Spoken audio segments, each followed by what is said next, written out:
So yo, what's up mga bro? For today's video mga bro, aayusin natin yung partner natin sa buhay sa pagtatrabaho mga bro. Alright mga bro. So ipapakita ko niyo or nag-ano kasi ako ngayon nag inventaryo kung may sira ba akong tools dito. So medyo marami-rami na rin yung tools natin mga bro. Kagaya na ito. Alright mga bro. So parang napakalabo ko ng ayan mga bro, so ito yung materialis, ito yung kasama natin sa tuwing magtatrabaho tayo mga bro. Ayan. Siyempre uunahin natin yung ito yung grinder na binili natin mga bro, bago pa to, hindi pa ito nagagamit.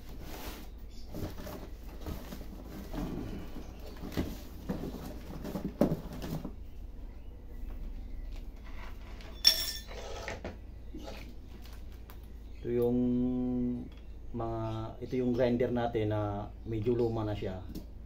So gamit na ito. Pero pwede pa natin gamitin ulit.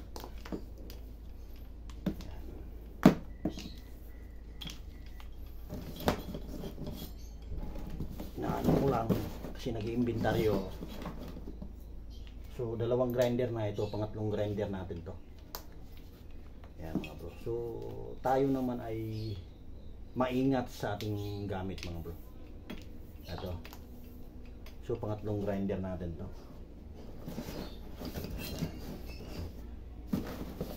Karton lang lagayan ko. Wala akong lagayang toolbox na malaki. Meron ako dyan stainless kaso iba yung lagayan yan.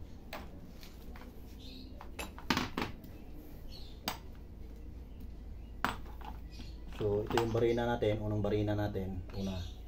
Ito yung pambubong, ito yung walang hammer mga bro. Tingnan mo, mahaba yung cord niya. Kasi once na nasa bubong, talagang gamit na gamit siya.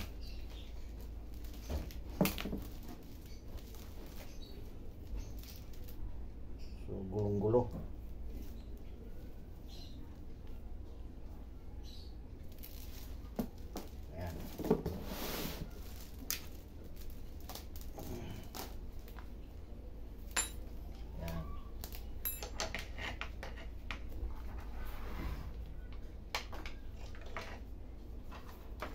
Ito yung pangalawang barina natin mga bro. So meron tayong barina na pangatlo, kaso sira na siya yung DeWalt na kulay dilaw. So meron tayo niyan dito, kaso sira na siya.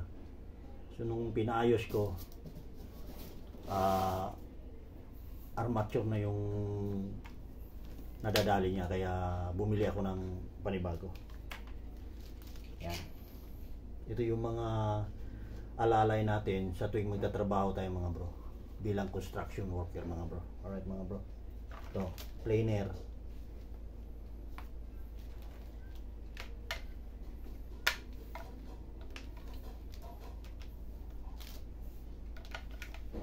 Yan. Ilalagay ko siya sa lugar na madali siyang hugutin once na kailangan na natin siya mga bro. Alright mga bro. So yan po yung mga power tools natin na kailangan natin. Alright. Ayan.